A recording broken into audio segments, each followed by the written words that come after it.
அந்த இடத்தில் நான் தோன்ற வேண்டும். அதுதான் என் திருமால் எங்கேயும் நிறைந்திருப்பான் என்று அந்த சிறு குழந்தையாகிய பிரகலாதன் கூறும் பொழுது இந்த தூணில் இருப்பானா என்று தூணை பார்த்து கொண்டு நரசிம்ம ரூபமாக வெளியேறும். ஜெய் நரசிம்மா, ஜெய் நரசிம்மா. அப்பேற்பட்ட ஒரு அவதாரம் நரசிம்ம அவதாரம். அந்த அவதாரத்தை நாம் தரிசித்துவிட்டு அடுத்தபடியாக எல்லோருக்கும் பிரகலாதனுக்கு எவ்வாறு அருள் புரிந்தாரோ அதுபோல் நம்மளுக்கும் அருள் புரிய வேண்டும் என்று அவன் பாத கமங்களை தரிசித்துவிட்டு அடுத்தபடியாக நமது அருகாமையில் உள்ள திவ்ய தேசமான மிக சிறந்த திவ்ய தேசம் நம்மாழ்வாருக்கு நேராக மோட்சம் கொடுத்த பெருமாள் காலமேக பெருமாள், மூலவர் காலமேக பெருமாள், உற்சவர் திருமோகூர் ஆப்தன். இந்த திருமோகூர் ஆப்தன்ங்கிறது அசுரர்களும் தேவர்களும் திருப்பார்கடலை கடையும் போது அங்கே அமிர்தம் வெளிவருகின்றது. அந்த அமிர்தத்தை உண்டால் அவங்களுக்கு நீண்ட ஆயுள், இறப்பே கிடையாது. இது போன்ற பல நன்மைகள் உண்டு.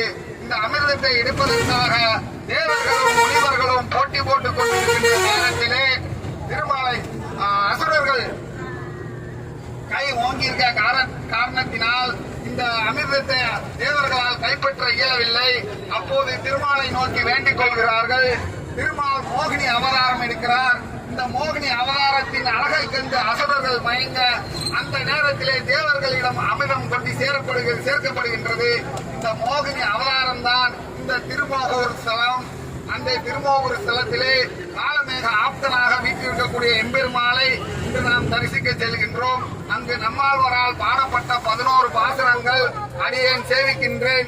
நீங்களும் சேவித்து எப்படி நம்மாழ்வாரை பரமபதம் எழுந்தருள செய்தாரோ அந்த காலமேக பெருமாள் அதுபோன்று நாம் எல்லோருக்கும் திருவருள் செய்வர்களாக வேண்டி விண்ணி பிரார்த்தித்துக் கொள்கிறேன். திருவரசு போறோம்.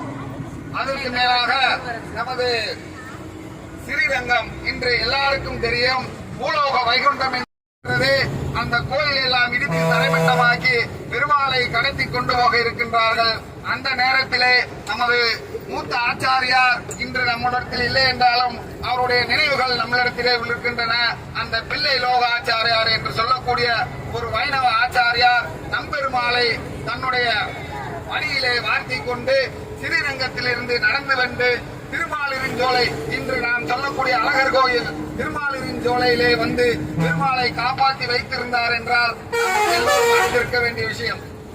இன்று நாம் பெருமாளை வழிபடுவதற்கு கோயிலுக்கு போகவா வேண்டாமா என்று யோசிக்கின்ற காலத்திலே 12,000 வைணவர்கள் 12,000 நம்மளை போன்ற அடியார்கள் உயிரை கொடுத்து அந்த பெருமாளை காப்பாற்றி அந்த பெருமாளை பிள்ளை லோக ஆச்சாரியார் எடுத்து வருகின்ற வரைக்கும் அந்த முஸ்லிம் மன்னனை எதிர்த்து நின்றார்கள்.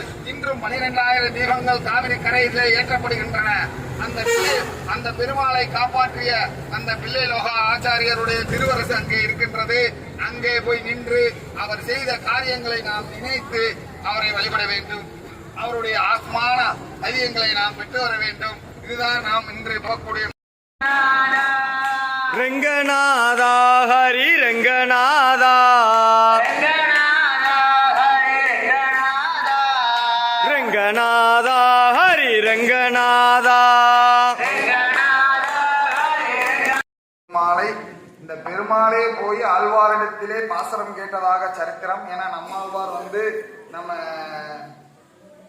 திருக்குறுங்கூர்ல அவர் யோக நிலையில இருந்துதான் அவர் பாசரங்கள் அங்கேயே போய் எல்லா பெருமாளும் சேர்ந்து அந்த பாசரங்களை கேட்டு மகிழ்ந்ததாக நம்மளுக்கு சரித்திரங்கள் சொல்லுது.